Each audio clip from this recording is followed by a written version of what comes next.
how to invest in startups without being an accredited investor. So that's exactly what we're going to talk about. What is accreditation? What's non-accredited mean? How do you get accredited?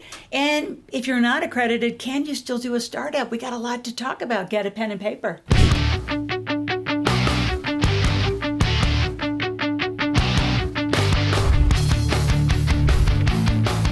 So in the video, I'm going to share with you some very specific conversations, like levels of conversations that you're going to need to grow into to become accredited. Be a shark, for example. If you want to be a shark on Shark Tank, they're highly accredited. At the end of the video, though, I'm going to give you my gold, how I have invested in many, many startups on my growing up to be a millionaire. How do you get the funding? How do you get the capital? Because that's where most of you are missing the boat. So get a pen and paper. We'll talk about that at the end. So let's talk about the differences between accredited and non-accredited. You know, one of the things that I do when I first meet somebody, if they've never been an entrepreneur making six figures, is we got to check that box. So I have a guaranteed process to help you become an entrepreneur, make six figures, and get it done in a year. Because right behind that, we need to get you to 200,000. Being accredited means that you're going to make $200,000 a year for 2 years in a row minimum. If you're married filing, jointly, you have to make 350 as a joint couple to click the box and say we're accredited, or just be a millionaire. Now let's just have some common sense. Is it easier to become a millionaire or easier to make $200,000 as an individual? 200,000. So that's where we begin. We're very realistic in our millionaire plan, even though we're 3 to 5 years and really quick about it. You have to make 100, then to 2, then without our millionaire. So that's the trajectory that we get you on. Now I want to read specifically though, and this is actually the law on the differences between accredited and non-accredited investors. But I'm going to read it because I'm going to be very specific. The law is very clear on this. Now there's some gray lines if you're the founder and you're the one starting and you're the one raising capital, but we'll get to that at the end of the video. So in the United States, and again, I'm going to say the US, in other countries, they're called sophisticated investors. For the most part, in most countries, I say 90% of the countries that I've done business, they are called accredited. But if you hear sophisticated, if you hear strategic, there's a few other words, it's all kind of in the same category of, are you qualified to invest in really higher level deals, right? So here's what it means. As an accredited investor, you'll have access to investment opportunities not available to everyone. Non-accredited investors means it would be illegal for someone even to present you an investment opportunity, without a lot of parameters of knowing you for 30 days, having educated you for up to 45 days. There's a lot of information around that. But you can't be in a private business. You can't own stock unless you're the founder. So if you are the startup founder or startup partner, you can actually do this. So the rest of you just looking around and you're not accredited, you can't buy into a lot of these projects because you're not accredited. If you could tell, I'm motivating you to get accredited quickly. Now, one of the things that makes it really appealing for accredited investors is the fact that it opens up, literally venture capital, family offices, hedge funds, gas and oil deals, cannabis deals, a lot of these higher level cryptocurrency deals, the private ones that are on the run, you have to be accredited. You've got to check the box that you're an accredited investor, or they'll get in trouble for even offering you some of these cryptocurrencies. So do you think there's a lot of wrong things going on out there in the internet space? Absolutely. And so you have to be careful because you're also responsible if you check the box wrong. Now, while non-accredited investors are allowed to invest, there are certain restrictions. For example, a company interested in raising private equity to invest in something like a hedge fund or a new business, right? There's a few that you can do. There are limits in what's called a Regulation D, where no more than 35 people can be non-accredited. But again, if you're the one offering the project, you have to be very careful. I'm in projects where some of the project founders and owners and co-owners with me are allowing up to those 35.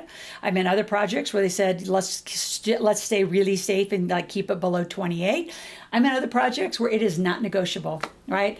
The people that are putting the projects together or doing it don't want anything to do with non-accred. So if I'm out there and I'm you listening, what's your motivation? Get accredited. Get to 200,000 as an individual. Let's stay up there for 2 years. I've been functioning in the 7 and 8 figures for decades. This is not difficult to do. The runway to it is different because we're taught as employees. We're taught to be employees and live in that kind of a world. We're not taught to be entrepreneurs. My son's getting a finance and accounting degree, right? Bachelor's degree, a master's in accounting. Still today would say, Mom, I have never been taught in any of my classes what you teach, because I'm teaching you, the front-facing entrepreneur, how to run the company. or what you typically are going to be taught in school is how to be the manager for someone else's company. So I want you to get your relationship right. Those of you who want to do a startup, you totally legally can do that. In fact, you can get partners. You want to put it in an LLC. You want an operating agreement. So inside of an operating agreement, there are very specific components, from buy-sell agreements to if something happens to the relationship, do you do evaluation and cash them out? Do you maintain cash flow? What are your voting rights? What are your expenses agreements? What are your income agreements? What are your salary agreements? There's all sorts of components. So if you go to one of those .coms, LegalZooms or one of those, you're going to get some documents you might get incorporated, but you're not going to get the detail. So if you're in a startup, you can go raise capital. You don't have to be accredited, but you've got to have an LLC, you've got to have an operating agreement, and then you're going to have to provide investment documents to them. So one of the conversations that I love having with people is, do you raise capital and give away shares, or do you raise capital and do convertible debt? So that's off for another time. In fact, I have so much content here on my YouTube channel. Let's take a little moment here. I want you to subscribe. I want you to click the notification button. I'm out here 5 days a week. I want you to go up to the search bar inside my channel. You can search for things like debt versus equity investing. You can search for accreditation conversations. You can search for just convertible debt conversations. I have a lot of content. And if the content that you want is not here, guess what? Go down to the comments.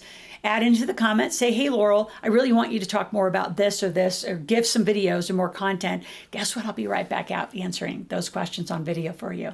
So before I talk about OPM, which is the big one at the end, how to get the funding and the capital, let's talk about due diligence. So if you're front-facing a project, right, and it's someone else's startup, I have some questions for due diligence that I think are required. Now, if you're the one presenting the opportunity, the same thing. You're going to have these questions asked of you. So I'm actually going to read them to you. So the 7 questions that either you're going to need to ask if you are the startup founder and you have investors looking at you, or if you're actually looking at a project. Either way.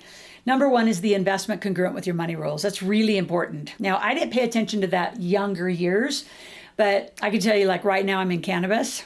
And there are people who actually still think cannabis is drugs. And I don't want those people as an investor. I need somebody to know that, like, we're raising medical marijuana. Like, I need them congruent so they don't freak out with the federal law, state laws, or what's going on, and be an investor that really doesn't want to be in that project. Same with gas and oil, right? If you're not, about gas and oil and you're a green person, well, I still think you should do gas and oil, but that's my personal opinion. You got to have some congruency. That's number 1. Number 2, what's your exit? How are we getting out of this? And don't be Pollyanna, you women out there listening, saying, oh, we're going to be friends forever. I promise you, you won't. I would plan on projects lasting 3 to 5 years. If you go beyond that, well done. Is it big money investing? What does big money mean as you're looking at investors? Is your minimum $50,000, $100,000, $25,000, $5,000? What's that going to mean to you putting the project together? Who has oversight, and is the information public? You have transparency. Are the economics sound? Well, the marketing plan and the business plan deliver the economics. So if they say they're going to get you 20, 30% return, where is that spreadsheet? What's the use of funds? How's it really going to work? And then the biggest, and number 7, but I think it's absolutely the most important, is the management team. Is who's running the project? Because I can tell you, if they don't have enough experience and you got a whole bunch of beginners running a project, somebody on that team should have some experience to navigate. So those are your due diligence questions. Now you say, all right, I have a startup. I've got my operating agreement with my LLC. Where do I raise the capital? So we're associated to about 28, 29 banks that have funding that's really, really reasonable, if not free, for 21 months, like 0% interest payments. You can go get hard money loans. Right now, money's getting cheaper. You can get it for 8, 9, 10%. Mine, I'm not releasing for 12, like less than 12. And most of my shark friends are in the 15 to 17. So you can pay a lot for hard money. You can go get a traditional loan at a bank. Interesting option. And you can just raise capital. Right? So how you raise capital is a whole conversation that you're going to need a securities lawyer, and you're going to need the right documents to do that. But you as the founder, it's called owners can issue. It's a whole statute where if you're the owner, you're the founder, you can issue shares to other people and you can raise capital, but you better be in that operating agreement as an owner. So it's all possible. It's exciting. I've been Shark Tanking and sharking since 2001. really 1999 when I became a millionaire and raised capital for real estate projects. So you can do it. If I can do it, I was a farm girl from Nebraska, for God's sakes. Now, what I want to know from you right now, how serious are you? To determine that, I want you to click on the link below and go take my financial personality quiz. Now, those of you who've been watching for a long time, yes, I invite you to do this every day. So the truth is, about every month to 2 months, your personality could and should be changing. So it's okay to take this quiz multiple times and just see who you are. I'm going to give you a video about what to do about the personality that you are. I'll follow that with an application to talk to somebody on my team. See if there's something that we can do to support you in your capital raising, your startup company, your operating agreements, any of the things we talked about on these channels. I'm here to answer your questions. So click on the link, go take the quiz, and I'll see you on the other side of that conversation with my team.